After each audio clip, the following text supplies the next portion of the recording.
Olá, meus queridos irmãos, que a paz de Cristo seja com todos vocês nesse dia maravilhoso, que o Senhor possa te encher da presença e da glória dele nesse dia e que ele te leve a alcançar lugares maiores em Deus, em nome de Jesus, tá bom? Seja bem-vindo mais uma vez ao nosso devocional, ao nosso café com a palavra de Deus. E eu quero convidá-los a me acompanhar ainda no capítulo 2 de 2 Timóteo, a partir do verso 7, tá bom? Diz assim: pense bem no que estou dizendo e que o Senhor o ajude a entender de que forma isso se aplica a você. Preste atenção que Paulo está dizendo para Timóteo algo interessante. Ele está dizendo assim: pense bem no que estou dizendo, tanto naquilo que Paulo já falou nos versículos anteriores, tanto naquilo que Paulo ainda vai falar nos versículos posteriores, tá bom? Então ele diz: olha, pense bem e que o Senhor o ajude a entender de que forma isso se aplica a você. É dessa forma que a gente precisa, irmãos. É um versículo que parece que não tem muito sentido para nós, mas olha só, o que ele está pedindo aqui nada mais é do que o que nós temos que fazer antes de ler a palavra de Deus, antes de nós entrarmos no nosso devocional. A gente precisa sempre pedir para o Espírito Santo nos ajudar a entender de que forma aquele versículo, aquele texto, aquela palavra, ela vai se aplicar a nós, tá bom? Então é um conselho que eu dou para todos nós, inclusive para mim, se aplica até a mim também, que nós precisamos pedir sempre direção de Deus. Pai, me ajude a compreender, me ajude a entender esse texto, essa meditação e de que forma isso se aplica para a minha vida hoje. Tá bom, queridos? É uma dica muito preciosa aqui. No verso 8, não se esqueça nunca do fato de que Jesus Cristo foi ressuscitado dos mortos. A primeira coisa que Paulo está dizendo aqui para Timóteo é para ele nunca se esquecer que Jesus ressuscitou. Isso, o que isso significa, irmãos? Significa que a revelação, que o entendimento da ressurreição de Jesus é a manifestação do poder de Deus. A ressurreição de Jesus foi o maior milagre que já aconteceu. E nós não podemos esquecer que o Deus que servimos é um Deus de poder, é um Deus de milagre, é um Deus que ressuscita mortos. Amém, queridos? Então, ele pede que nunca se esqueça do fato de que Jesus Cristo foi ressuscitado dos mortos. É a primeira coisa que Paulo orienta Timóteo a não se esquecer. E a segunda coisa, continuando o verso 8, que Jesus Cristo era descendente da família do rei Davi, de acordo com o evangelho que eu anuncio. Por quê? É uma pergunta que eu posso te fazer assim: por quê? Por que será que Paulo menciona Davi aqui? Bem, em primeiro lugar, nós sabemos que realmente Jesus é descendente da raiz de Davi. É da árvore genealógica de Davi. Mas quem foi Davi? Eu penso assim que Paulo está querendo enfatizar aqui a pessoa do rei Davi. Davi foi reconhecido, recebeu um grande e nobre título de o homem segundo o coração de Deus.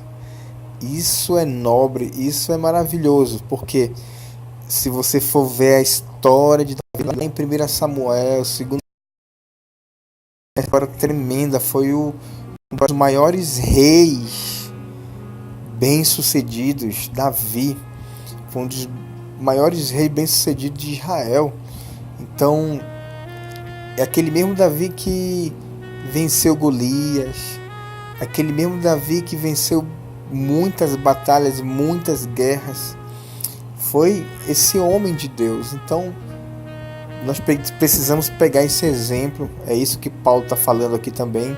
Além de não esquecer do fato da ressurreição, do poder de Deus, Timóteo não deveria se esquecer também de Davi, que Jesus veio da raiz de Davi, de uma raiz nobre, né? E que Davi foi um homem segundo o coração de Deus, que teve erros, que teve falhas, sim. Assim como eu e você temos erros, temos falhas ainda, e estamos em um processo de transformação. Davi recebeu esse título. Ou seja, meu irmão, minha irmã, acredite na sua vida, acredite no seu chamado. Deus ama você, tá? E Ele acredita que mesmo que você tenha caído, tenha fracassado como Davi fracassou, como Davi pecou, você sabe muito bem da história de que ele adulterou com Betseba, ele articulou a morte de Urias, mas mesmo assim ele se arrependeu, foi confrontado pelo profeta Natan, mas mesmo assim ele se arrependeu e deu a volta por cima. E essa história nos mostra Deus de reconstrução. Deus é um Deus de renovo, de restauração. Ele pode restaurar a nossa vida, Ele pode restaurar a tua vida, Ele pode restaurar o teu chamado, a tua família, os teus sonhos. Tudo isso Deus pode, assim como Ele fez com Jesus Cristo que ressuscitou, assim como Ele fez com Davi, Ele pode fazer na sua vida. E é isso que Paulo está dizendo. Pense no que eu estou dizendo, que o Senhor o ajude a entender de que forma isso se aplica a você. Aí Paulo vem trazendo aqui duas histórias de dois homens poderosos, Jesus Cristo e o rei Davi, que é um dos reis que a gente precisa aprender, conhecer e se espelhar no sucesso desse homem. No verso 9 ele diz assim: e é por causa disso que eu estou sofrendo. Por causa de quê? Por causa desse testemunho, desse evangelho que ele estava anunciando. Ele estava preso, sofrendo na prisão como um criminoso. Mas a palavra de Deus não está em cadeias, embora eu esteja. Queridos, Paulo é fantástico. Como já falei em outros devocionais, é um homem que eu admiro, que a gente precisa aprender muito com esse homem. O testemunho, a história de vida dele, mesmo sofrendo, mesmo sendo tratado como criminoso, mas ele nunca aceitou com que a palavra de Deus parasse de ser pregada, parasse de ser anunciada. Ele não aceitava isso. Ele entendia que, custe o que custar, independente do estado que ele se encontrava, essa palavra precisava ser pregada. É isso que eu digo para você, irmão, minha irmã. Independente de tudo, nós não vamos baixar a guarda. Nós vamos continuar anunciando, pregando o evangelho. Às vezes Satanás tenta pregar uma história de derrota em nossas vidas. Satanás tenta nos levar. E eu entendo que às vezes são erros nossos mesmo. Como seres humanos nós erramos e caímos em tentações, caímos em erros diversos. E essas quedas, elas não acontecem para nos destruir.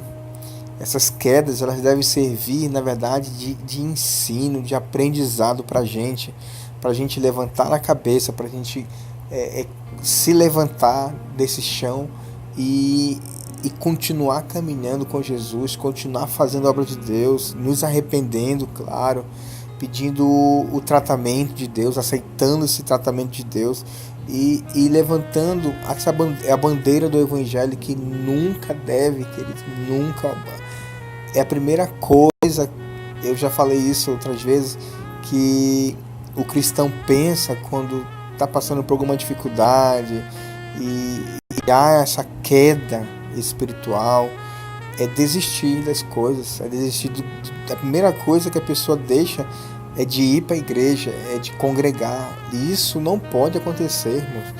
Nós precisamos dar um basta nisso, porque é uma atitude de um crente imaturo, é uma atitude de um crente bebê na fé.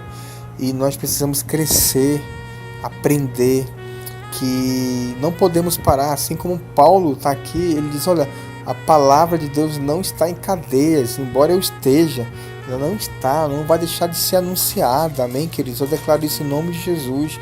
E ele continua no verso 10, eu estou muito disposto, olha só, a sofrer, se isso trouxer salvação e glória eterna em Cristo Jesus para aqueles que Deus escolheu. Uau, gente, meu Deus, o quanto que a gente precisa chegar nesse nível aqui de maturidade, nesse nível de entendimento.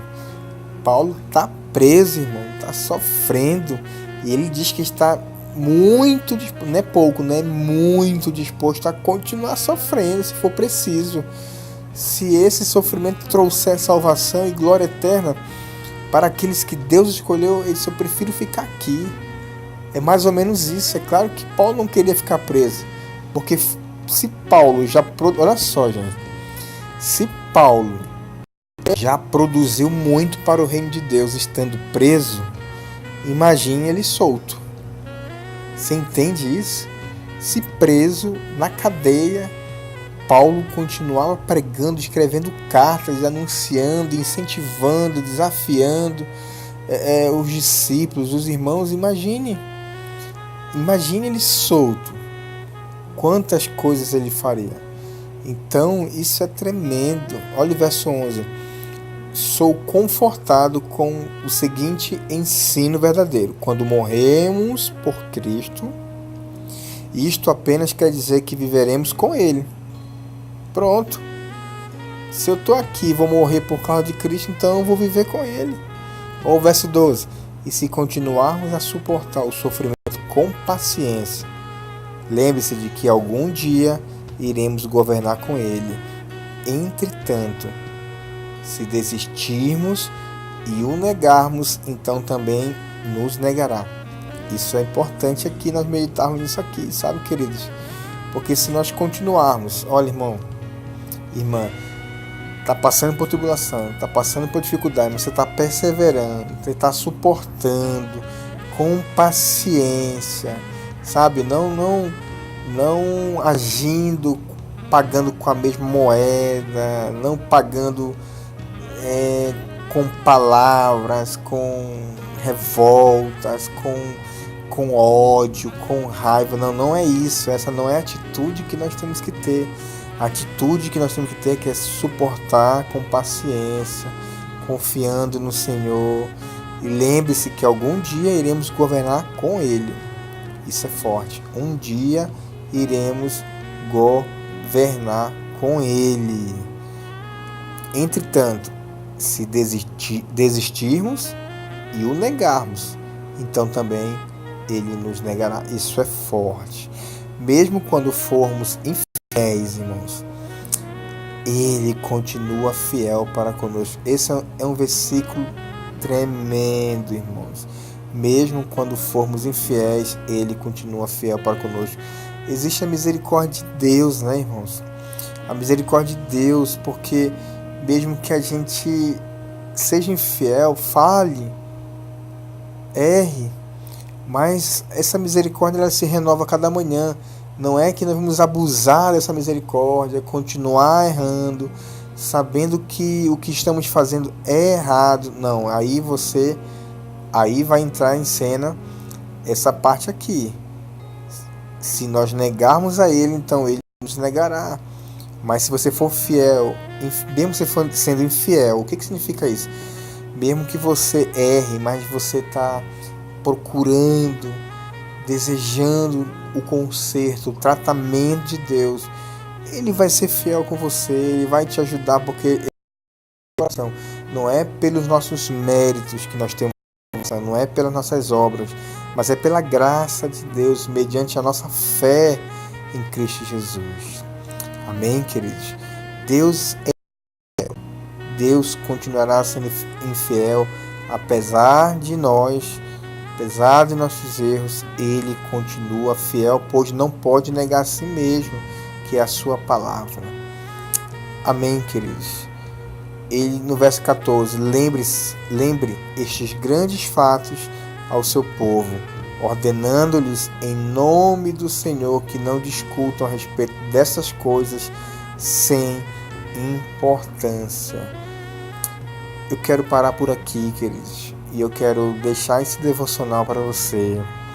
Medite nele com paciência, com calma, tranquilidade.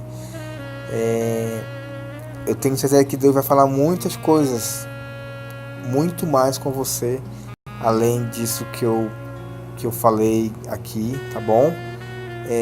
Que Deus abençoe a tua vida e que não se esqueça, sempre antes de você meditar na palavra, ore ao Espírito Santo, ore a Deus pedindo para que Ele te dê sabedoria e entendimento para você compreender de que forma aquilo que você está lendo venha se aplicar a você.